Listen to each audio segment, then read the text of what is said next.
Billy Graham, a quien conoceréis, tuvo un colaborador al principio, Charles Templeton, y este hombre estaba a la par con Billy Graham, de hecho tanto que sobrepasaba por encima de Billy Graham.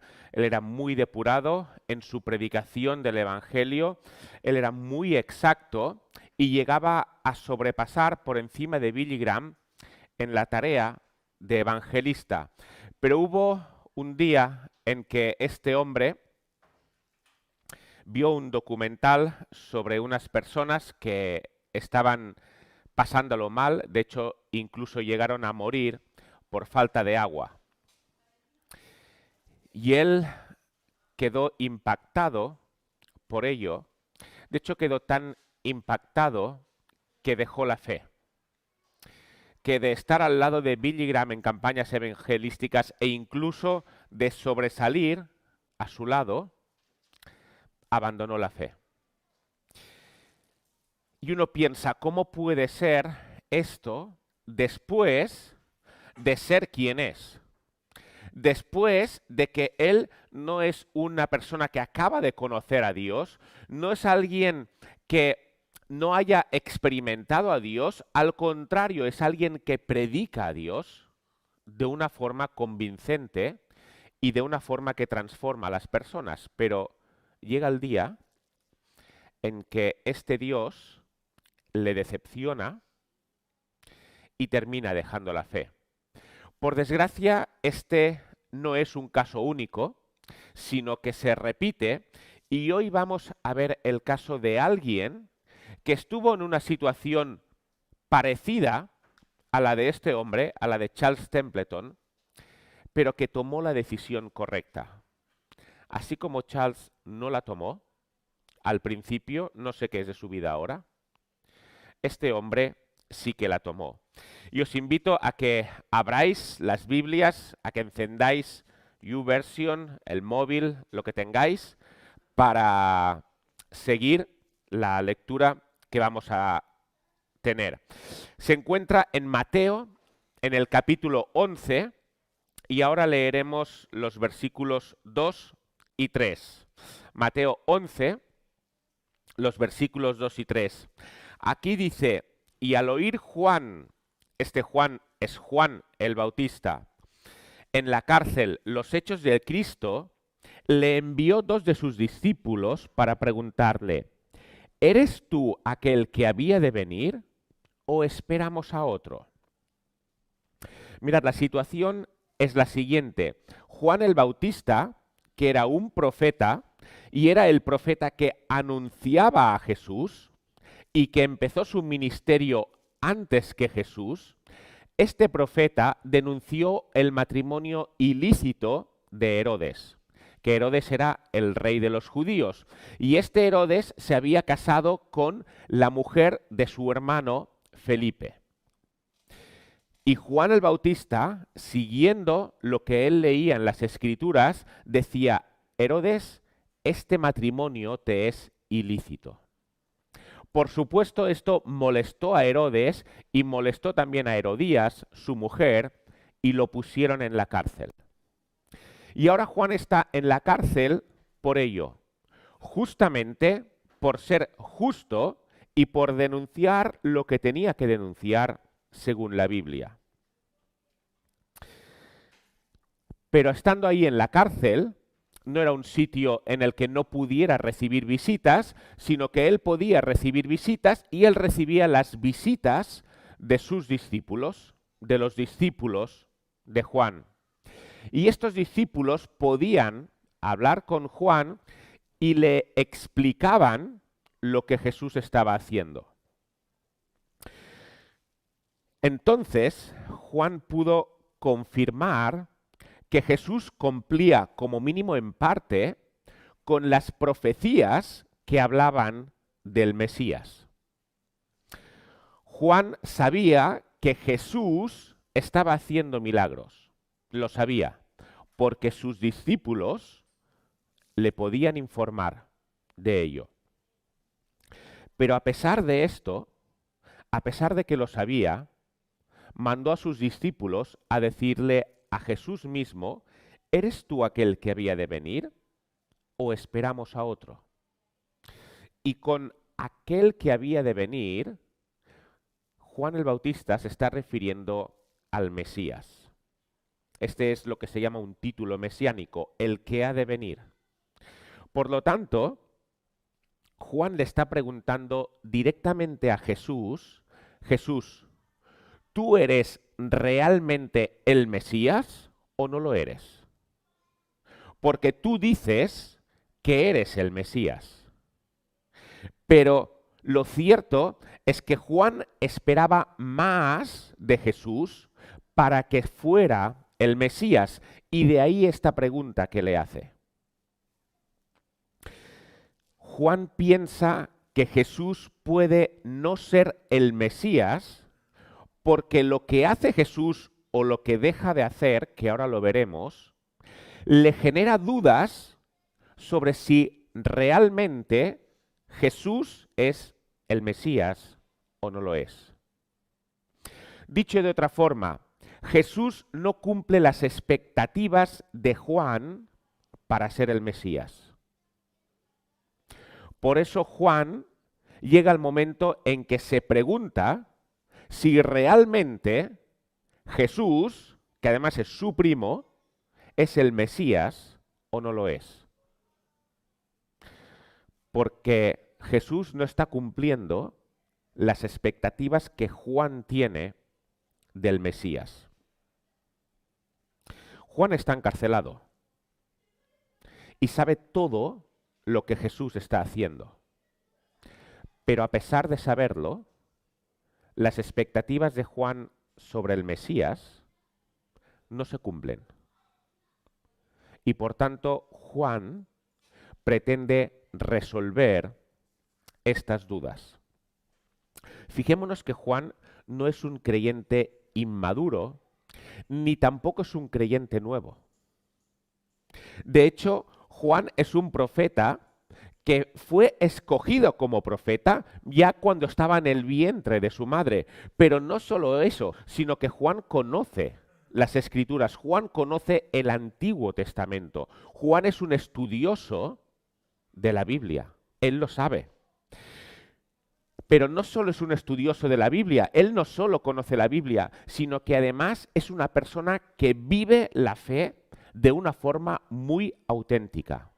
De hecho, la vive de una forma tan auténtica que por predicar lo que dice la Biblia es que va a la cárcel y él lo acepta.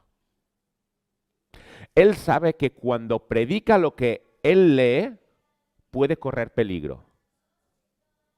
Pero su compromiso con Dios está por encima de todo. Y por tanto, él lo predica y va a la cárcel. Por lo tanto, Juan está dispuesto a sufrir hasta las últimas consecuencias lo que es el hecho de vivir y de predicar la Biblia. Pero no solo esto, sino que además Juan ha bautizado a Jesús. Y cuando lo ha bautizado y Jesús salió del agua, Juan escuchó la voz de Dios que decía, este es mi Hijo amado en quien tengo complacencia. Juan mismo lo ha escuchado. Y además, Juan presenta a Jesús como este es el Cordero de Dios que quita el pecado del mundo. Y por seguir a este Cordero de Dios que quita el pecado del mundo, es que Juan está dispuesto a vivir sin bienes materiales. Es que Juan está dispuesto a renunciar a los bienes materiales con tal de seguir a este hombre. Y así vivía Juan. Por lo tanto, Juan no es alguien que no experimenta la fe de una forma profunda. De hecho, Juan experimenta la fe de una forma más profunda, seguramente, que todos los que estamos aquí. Él renuncia a los bienes materiales, está dispuesto a ir a la cárcel, ha escuchado la voz de Dios. No es alguien nuevo. Pero a pesar de cumplir con todo ello, llega un momento en que este Juan duda de Jesús. Él empieza su ministerio sin tener dudas acerca de Jesús y lo predica fervorosamente. Da su vida por él. Pero llega un momento, cuando ahora está en la cárcel, en que duda de Jesús, concretamente duda que Jesús sea el Mesías. Que dude otro, lo podríamos entender.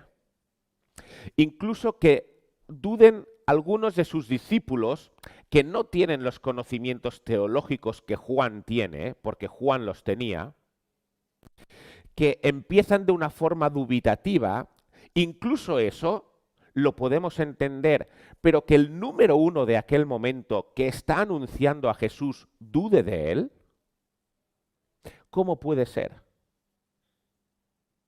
¿Cómo puede ser esto? Mirad, como aplicación, ahora vemos como mínimo dos cosas. La primera de ellas es que cualquiera, por muy veterano que sea, por muchos estudios que tenga, por mucho que haya vivido la vida cristiana, por mucho que haya llegado a sufrir por Jesús, por mucho que haya demostrado a lo largo de muchos años, cualquiera puede caer en ello. Cualquiera puede llegar al momento en que dude de Jesús. Tu experiencia, tu veteranía, tus conocimientos no te convierten en alguien insensible a esta cuestión. Estamos hechos de la misma pasta que Juan. Y por mucho que hayamos avanzado en el camino de Jesús, puede llegar el día en que dudemos de él. ¿Cuál es la segunda cosa que aprendemos de lo que acabamos de leer? Aquí estamos aprendiendo lo que hay que hacer si llegamos a esta situación. Juan llega al momento en que duda de Jesús porque Jesús no cumple sus expectativas. Y lo que Juan hace es ir a Jesús, a buscar la respuesta. Por desgracia, lo que ocurre muchas veces cuando un creyente se encuentra en esta situación, en que Jesús ya no cumple sus expectativas, lo que ocurre es que empieza poco a poco a alejarse de la fe. Empieza a faltar algún domingo. Empieza a dejar de tener interés en hacer el devocional, aunque no lo haga todos los días, ahora lo hace menos todavía. Se va alejando de la oración. Y al principio falla un domingo, pero después ya es extraño el domingo que viene. Y al final se encuentra tan lejos de Dios que ya prácticamente ni recuerda lo que era. Esto es, por desgracia, lo que suele pasar cuando alguien se decepciona de Jesús, de Dios. Pero aquí Juan nos está diciendo qué es lo que hay que hacer en estos casos. Fijémonos que el problema no es tener dudas sobre Jesús. Juan las tuvo, ese no es el problema. El problema es cómo actuamos cuando las tenemos. Ese es el problema. Y lo que hace Juan es lo que hace una persona valiente. Dudo de Jesús. ¿Qué es lo que hago? Reniego de él y digo, mira, Herodes, lo siento, me equivoqué. Tu matrimonio es lícito y ahora vamos a vivir sin complicaciones. No, él no hace esto. Lo que él hace es ir a Jesús para resolver sus dudas. Y con ello lo que está demostrando es que Jesús le importa. Él no ha estado siguiendo a Jesús de balde. Él está convencido de ello, a pesar de que tenga sus dudas. Pero fijaros, a lo que no está dispuesto Juan es a seguir a un lunático que dice ser el Mesías, pero que en realidad no lo es. Juan está dispuesto a dar la vida, eso sí, pero él quiere estar seguro de que lo que está creyendo es cierto. Y esto es lícito. Y quien responde a esto es Jesús. Por tanto, si algún día te ves en la situación en la que se encuentra Juan, y repito, todos estamos expuestos a ello, haz lo que hace Juan, que es ir a Jesús a buscar las respuestas.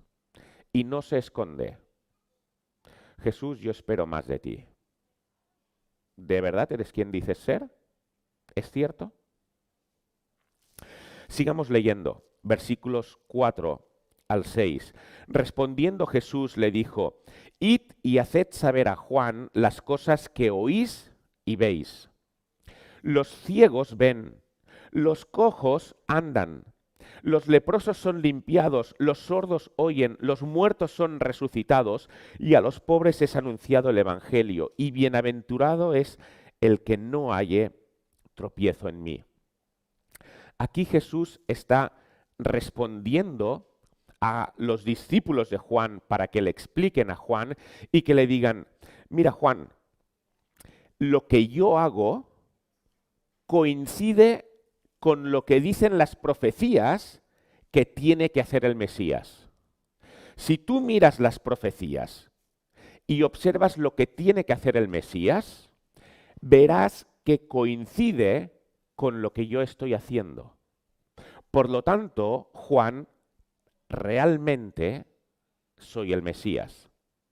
De hecho, aquí concretamente Jesús está citando Isaías 35 y Isaías 61. Para que lo veamos, lo voy a leer. En Isaías 35, los versículos 5 y 6, dice, entonces los ojos de los ciegos serán abiertos y los oídos de los sordos se abrirán. Entonces el cojo saltará como un ciervo y cantará la lengua del mudo. Esto es lo que debía de hacer el Mesías. Y Jesús le está diciendo a Juan, mira, yo cumplo con esto. Pero no solo esto, sino que además también Jesús está citando Isaías 61. Y si vamos a Isaías 61, versículo 1, dice, el Espíritu de Jehová el Señor está sobre mí, porque me ungió Jehová, me ha enviado a predicar buenas nuevas a los abatidos, a vendar a los quebrantados de corazón. Es lo que Jesús está diciendo que hace. A los pobres es anunciado el Evangelio.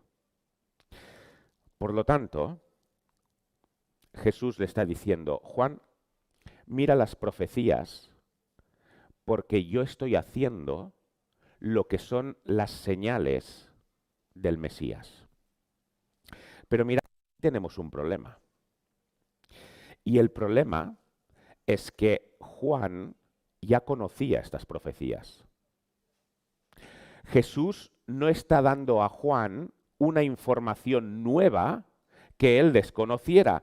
El mismo Juan, cuando predicaba, citaba a Isaías. De hecho, la famosa frase de él, de voz que clama en el desierto, preparad el camino de Jehová, enderezad calzada en soledad a nuestro Dios. Esto es lo que Juan decía. Esto está en Isaías, Isaías 40. Y Juan es un estudioso de la profecía. Por lo tanto, aquí Jesús no está diciendo a Juan algo que Juan no sabía. Él había leído Isaías 35. Sabe lo que tiene que hacer el Mesías. Él había leído Isaías 61 y sabe lo que tiene que hacer el Mesías. Pero a pesar de ello, Juan sigue con sus dudas. Juan, con estos textos que Jesús le acaba de citar, puede seguir con la misma conclusión. porque no está recibiendo ninguna nueva información. Juan sabe que el Mesías tiene que hacer estas señales. Por lo tanto, ¿cuál es el problema? ¿Cuál es el problema aquí? Pues fijémonos que antes he leído Isaías 35, empezando en el versículo 5, pero empecemos a leer en el versículo 4, que también lo tiene Juan. Y en el versículo 4, aquí dice, decid a los de corazón apocado, esforzaos, no temáis. He aquí que vuestro Dios viene, y fijaros, con retribución, con pago.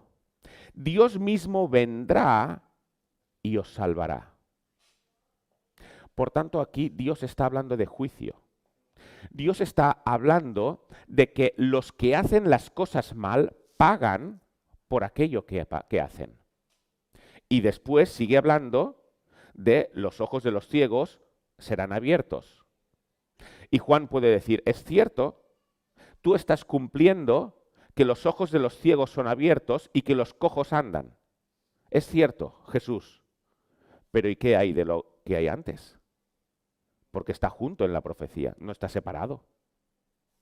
¿Qué hay de que vuestro Dios viene con retribución, con pago?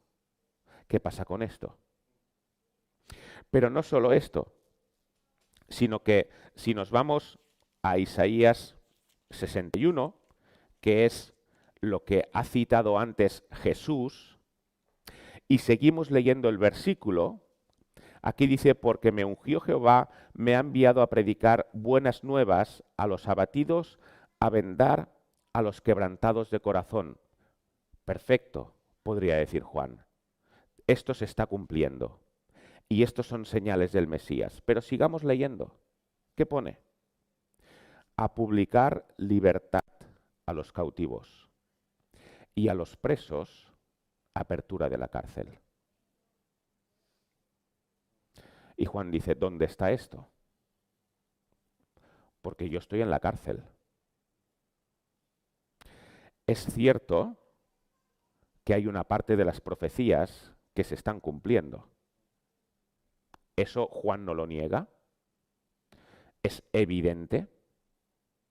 Pero Juan es un estudioso de la Biblia. Y él sabe que el hecho de que los cojos anden, de que los ciegos vean, no es lo único que tiene que cumplir el Mesías, sino que hay más cosas. ¿Por qué todo esto no se está cumpliendo cuando está junto? Es lo que Juan está esperando. Y es lo que genera dudas a Juan de que realmente Jesús sea el Mesías.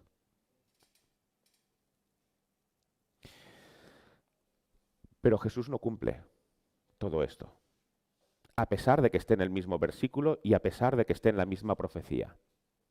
Jesús no está cumpliendo una parte de lo que el Mesías tiene que hacer. ¿Dónde está el juicio? ¿Dónde está que Herodes pague por lo que ha hecho? ¿Dónde está esto? ¿Y dónde está la apertura de la cárcel? Juan predicaba sobre ello, porque sabía que el Mesías también debía de traer el juicio, no únicamente la misericordia, sino también el juicio. Y Juan predicaba fervorosamente sobre ello. Leemos en Mateo 3:10 que Juan decía, y el hacha, y también el hacha está puesta a la raíz de los árboles. Por tanto, todo árbol que no da buen fruto es cortado y echado al fuego. Esto es lo que Juan está predicando, llamando a las personas al arrepentimiento. Y lo que Juan está diciendo aquí es, mirad, hay un árbol que está siendo cortado. Y la situación en la que estamos no es que el leñador está en su casa y todavía tiene que coger el hacha para ir a cortar el árbol. No es esta. Ni siquiera la situación es que ha empezado a cortar el árbol y llegará el día en que el árbol caerá. ni siquiera es esta, sino que fijaos cuál es la situación. La situación es que el leñador ha ido cortando el árbol, ya ha quitado la corteza, ya ha quitado la parte exterior y ahora lo único que queda es la raíz. Cuando le dé el hachazo, va a caer. Por lo tanto, el juicio es inminente. Por tanto, arrepentíos. Juan predicaba esto y él esperaba esto. Y los versículos que Jesús le dice citan esto también, aunque Jesús no lo dice. Entonces, ¿qué es lo que está pasando? Porque fijémonos que Juan no está reclamando a Jesús algo que Juan piensa que debe de hacer. Que según su criterio, mira, estaría bien que el Mesías hiciera esto, ¿por qué no lo haces, Jesús? Juan no actúa así, Juan actúa con la Biblia en la mano.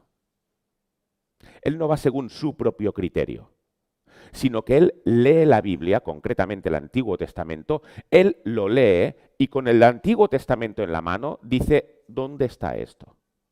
¿Dónde está? Porque además Jesús es aquel que dice, porque de cierto os digo que hasta que pasen el cielo y la tierra, ni una jota ni una tilde pasará de la ley hasta que todo se haya cumplido. La jota es la letra más pequeña en el alfabeto griego y una tilde, ya sabéis cómo es muy pequeña. Jesús mismo está diciendo, absolutamente todo se va a cumplir, todo se va a cumplir. Y nada pasará sin que se cumple. Eso el mismo Jesús lo dice. Entonces, ¿cómo es que no se está cumpliendo? Una parte, la otra sí. Pero ¿cómo es que no se está cumpliendo una parte? De hecho, justamente la parte que afecta a Juan, que está en la cárcel. Lo que se estaba cumpliendo eran cosas que no eran sencillas de cumplir. Y esto tenemos que notarlo. Que Jesús diera vista a los ciegos, y estamos hablando, por ejemplo, de un ciego de nacimiento en Juan 9, que Jesús hiciera que los cojos andaran, y no era alguien que se hizo daño jugando al fútbol, era gente que estaba coja desde que había nacido. Todo esto eran milagros muy claros. Y de hecho Nicodemo lo entendió perfectamente, porque Nicodemo le dijo a Jesús, mira, nadie puede hacer todo esto si no está Dios con él. Es evidente.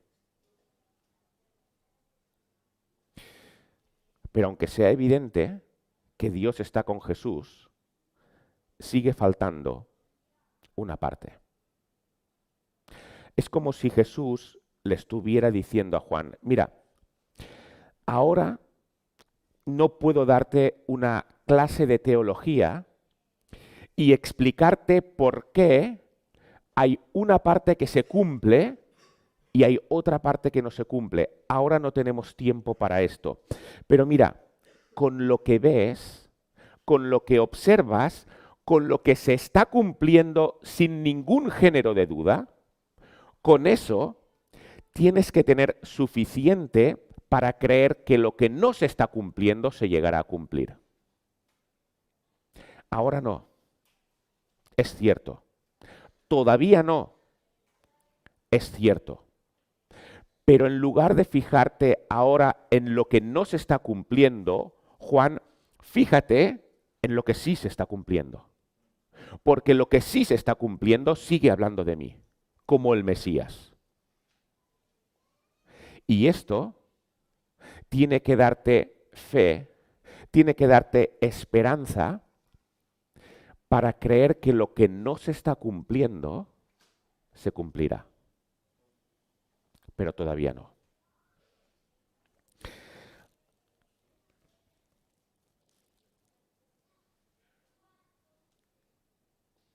El juicio no había empezado, pero el juicio vendría. Y de hecho, todavía no ha venido este juicio, a pesar de que ya han pasado más de 2000 años. Pero que se haya cumplido la parte de misericordia, nos tiene que dar fuerzas y le tiene que dar fuerzas a Juan para saber que la otra parte también se cumplirá. Hoy no tenemos esta duda. Hoy no actuaríamos igual que Juan el Bautista en el sentido de hacer la misma pregunta. Hoy no iríamos a Jesús y le diríamos: Jesús, ¿por qué estás cumpliendo solo una parte de las profecías? Porque ahora sabemos que en realidad esa venida se divide en dos. La primera venida en la que viene a salvar, en la que viene a morir por los pecadores, en la que viene a dar vista a los ciegos, a sanar a los cojos. Eso es una venida, y estamos esperando la segunda, en la que vendrá para cumplir con ese juicio. Ahora lo entendemos, pero Juan no entendía esto en aquel momento y por eso le generaba las dudas. Y eran dudas lícitas.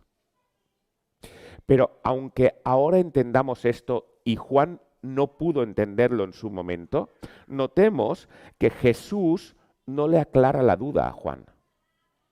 Jesús no le dice a Juan: mira, Juan, es verdad lo que tú estás pensando, pero te lo voy a explicar. En realidad hay dos venidas. Yo vendré dos veces, no una, sino dos. En la primera cumplo con estas cosas que tú ves que estoy cumpliendo. Y en la segunda cumpliré con el juicio. Y realmente los que están en la cárcel saldrán de la cárcel si han estado encarcelados injustamente, claro. Y realmente los que han hecho mal pagarán por el mal. Eso va a ocurrir. Pero ¿sabes qué, Juan? Esto va a ocurrir en la segunda venida, no en la primera. Jesús no le aclara nada de esto, a pesar de que era así.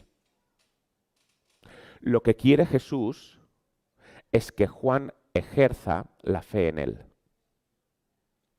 sin tener todas las respuestas. Que ejerza la fe en él, viendo que realmente Jesús cumple, aunque sea en parte, con las profecías. Y notemos otra cuestión sobre la respuesta de Jesús, y es que Jesús responde a Juan con la Biblia. Y además Jesús responde a Juan con la Biblia y con pasajes que Juan ya conocía. Pero eso es lo que debe de dar a Juan la fe para seguir. La Biblia y los pasajes que ya conocía, porque ya los había estudiado. Esto es lo que debe mantener a Juan. Aplicación para nosotros. Podemos, igual que Juan, tener dudas. Y fijémonos, podemos ir más allá. Hay personas que tienen dudas sobre Jesús y esas dudas no son fundamentadas, porque exigen a Jesús lo que Jesús no ha dicho que hará. Por lo tanto, esa es una duda que no está fundamentada. Pero vayamos a aquellos que van más allá de esto, a los que realmente leen y entienden la Biblia y no exigen cosas a Jesús que Jesús no haya dicho, sino que igual que Juan leen y dicen: ¿dónde está esto? ¿Dónde está el cumplimiento de esto? En Hechos 16:31 nos dice: ellos dijeron: cree en el Señor Jesucristo y serás salvo tú y tu casa. Pero la familia de muchos cristianos no son salvos. Se han convertido ellos, pero no su casa. Y esto provoca sufrimiento al cristiano. Y el cristiano tiene este texto: cree en el Señor Jesucristo y serás salvo tú y tu casa. ¿Y dónde está? ¿Cuándo se cumple?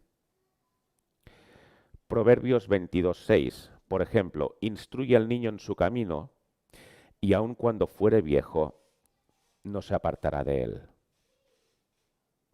Pero hay muchos niños bien instruidos, bien educados en la palabra de Dios.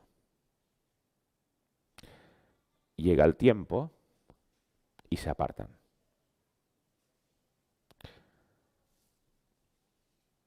¿Y por qué se puede cumplir lo que está antes, pero no esto? Santiago 5:15, y la oración de fe salvará al enfermo, y el Señor lo levantará, y si hubiese cometido pecados, le serán perdonados. Pero oramos por enfermos que mueren y que no son sanados. ¿Y dónde está esto? Puedo seguir con más ejemplos y seguro que en la mente tenéis más ejemplos. Pablo dice a los corintios, mirad, no seréis tentados más de lo que podéis soportar. Pero en muchas ocasiones las situaciones nos sobrepasan y eso es más de lo que podemos soportar. ¿Dónde está todo esto? Por supuesto, no pretendo ahora dar una respuesta a ello, aunque tendríamos que profundizar más en estos textos. Pero lo que aprendemos de la respuesta de Jesús a Juan es que todo se va a cumplir, pero no a nuestro momento, sino en el momento de Dios. Juan murió decapitado en la cárcel, le cortaron la cabeza y no vio más de lo que se tenía que cumplir. Según Hebreos 11, muchos héroes de la fe murieron sin haber recibido lo prometido, pero mantuvieron la fe, la mantuvieron. Y lo que nos está diciendo la respuesta de Jesús a Juan es cierto que hay cosas que parece que no cuadran, pero fíjate en lo que sí que cuadra, que es mucho. Fíjate en lo que sí cuadra, fíjate en lo que sí cumplo, que es mucho. Y esto tiene que darnos la fe para saber que lo que no entendemos o aquello de lo que no observamos el cumplimiento se va a cumplir. Según el criterio de Dios, por supuesto, pero se va a cumplir. Es cierto que hay personas por las que oramos y fallecen, pero ¿cuántos hay que han sido milagros de sanación también?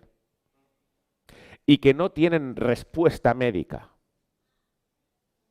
Que los médicos dicen, no sé cómo es posible que este se haya sanado. ¿Sabéis? Esto se ve también.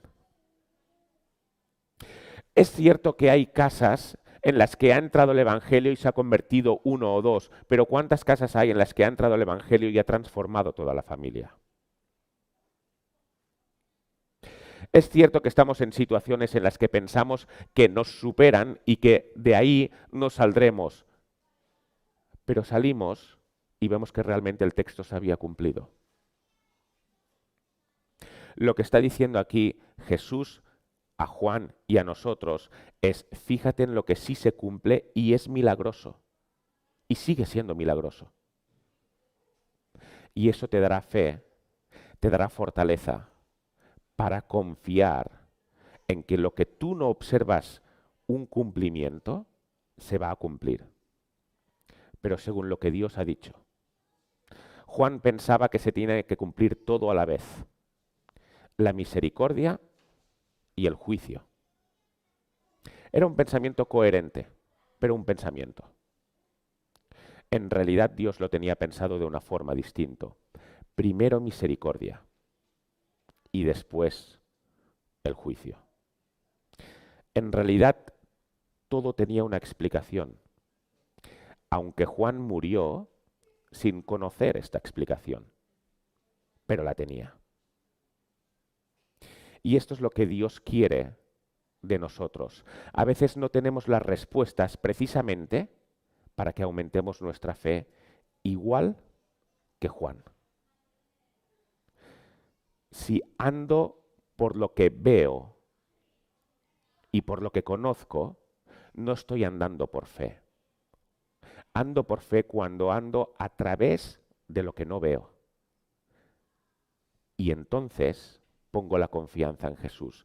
Esto es lo que Jesús quería de Juan y lo que Jesús quiere de nosotros.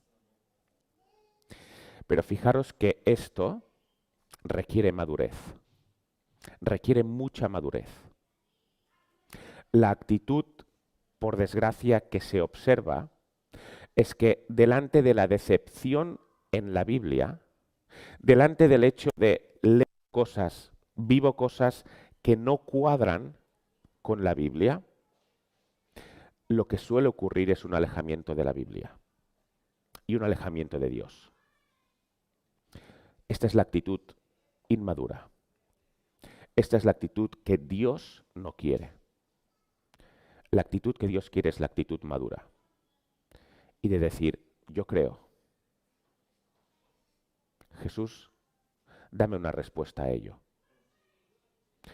Y el momento en el que Jesús no la da, de la forma que esperamos, como Juan, digamos, es verdad que esto parece no cuadrar, pero ¿sabes qué? La gran mayoría cuadra. La gran mayoría sí se cumple. Y esto me habla de que Dios es real, es auténtico y que terminará cumpliendo todo.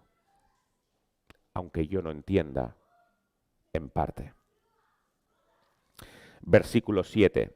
Mientras ellos se iban, comenzó Jesús a decir de Juan a la gente: ¿qué salisteis a ver al desierto? ¿Una caña sacudida por el viento? Jesús está en el exterior, ahí están los discípulos de Juan, pero hay muchísima más gente y probablemente habría fariseos, habría judíos que antes habían sido criticados por Juan y que Juan les había dicho: mirad, tenéis que arrepentiros de vuestro pecado. Y ahora todos ellos que se sentían ofendidos por Juan, porque Juan les había dicho que se tenían que arrepentir y ellos decían: nosotros, si somos hijos de Abraham. Los que se tienen que arrepentir son los gentiles, son los que no son hijos de Abraham, pero nosotros, ¿de qué vas, Juan? Todos estos ahora están viendo como aquel que les criticaba ha caído, aparentemente. Aquel que les criticaba ha flaqueado en su fe. Aquel que les criticaba ahora ya no está tan seguro de lo que creía. Y me imagino que esto podía provocar algo agradable en ellos. Cuando alguien nos critica, nos ofende y después este cae, se experimenta cierto placer, ¿verdad? Es lo que estaba pasando aquí. Mira este Juan. Mira al que nos mandaba a nosotros que nos arrepintiéramos con los santos que somos. Mira cómo ha caído ahora. Ya no está seguro ni siquiera de su maestro. Y Jesús sabe lo que la gente está pensando. Y ahora Jesús hace lo contrario de lo que solemos hacer en nuestra sociedad.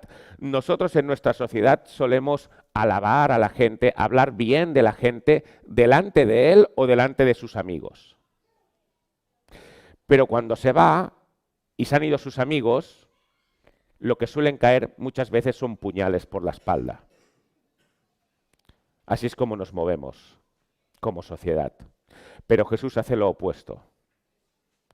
Cuando se van los discípulos de Juan Entonces es cuando Jesús empieza a hablar bien de Juan.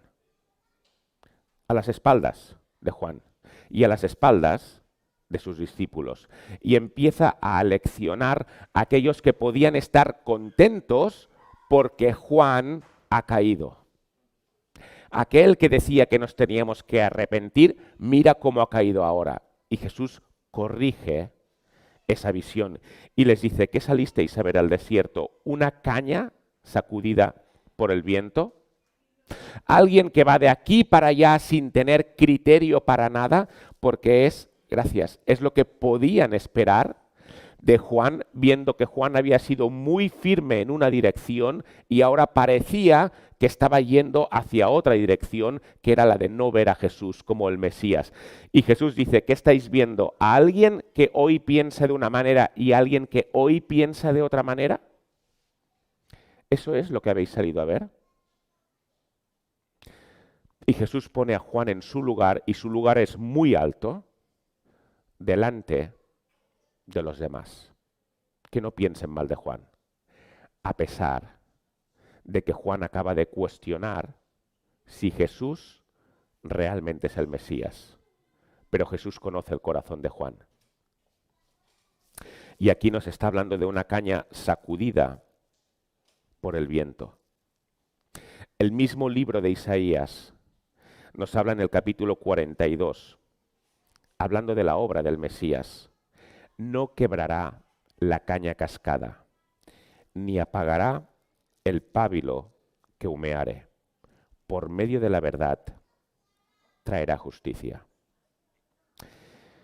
Una caña cascada, cuando la coges para andar y te das cuenta de que está cascada, lo que suele hacer la gente es terminarla de romper para no volverla a usar, para apoyarme en ella, porque me puedo hacer daño si se rompe. La caña cascada no sirve para aguantarse, porque en el momento en que quieras hacer fuerza, se va a romper. Por tanto, lo mejor es romperla en el momento y no volver a equivocarse con esa caña. Cuando hay un pábilo que humea, quiere decir, en esta época, que es aquellas lámparas en las que hay luz, pero la luz se está apagando. Ya prácticamente no hay luz. Y lo que saca es más humo que luz. ¿Y qué es lo que se hace cuando algo saca humo y el humo molesta? Lo apagas. Ahora ya no me es útil ni la caña, ni me es útil el pábilo. La caña está en las últimas y el pábilo que humea está en las últimas. Por tanto, ya no me es útil, lo apago. Y Jesús está diciendo: yo no hago esto. Es cierto que Juan el Bautista en este momento podía parecer, e incluso era, una caña cascada. Era alguien que estaba dudando del Mesías, de Jesús. Él es una caña cascada. Lo fácil, según la mentalidad de cualquiera que quiera tener seguidores que realmente le sigan, es decir, este no me vale. Este no tiene la firmeza que tiene que tener. Por tanto, termino con él. Pero la obra del Mesías no es esta. La obra del Mesías es que cuando alguien está cascado, lo restaura. Cuando alguien está en las últimas, que es un pábilo que está humeando, que cualquiera lo apagaría, él lo restaura. Y esto es lo que Jesús ha hecho aquí con Juan el Bautista. Una caña cascada, un pábilo que humea. No lo desecha. Trae justicia. Con Juan. Y lo confirma delante de los demás. Y mira, Jesús hace lo mismo con nosotros. Y este es un ministerio increíble. ¿Cuántas veces podemos vernos como una caña cascada? Estoy a punto de no seguir. Ya no tengo luz. Ahora lo que suelto es humo que incluso puede molestar a los demás. ¿Qué es lo que Jesús dice? Yo no apago ese fuego. Yo no apago ese pábilo que está humeando. Lo restauro. Me es útil, a pesar de que esté en las últimas. Este es el ministerio de Jesús y debemos de recordarlo porque en cualquier momento de nuestra vida podemos vernos como esta caña cascada. Podemos vernos como este pábilo que está humeando. Porque vemos la Biblia, no nos cuadran las cosas. Y lo que Jesús dice en este momento es, ven a mí. Igual que hizo Juan, ven a mí. Yo no te acabaré de romper. Yo te restauraré. Yo no te acabaré de apagar. Yo te daré nueva luz. Esto es lo que Él hace. Aprendamos estas lecciones de Juan, de las respuestas a Jesús, y vayamos siempre a aquel que restaurará, aunque vayamos rotos. Que Él nos bendiga.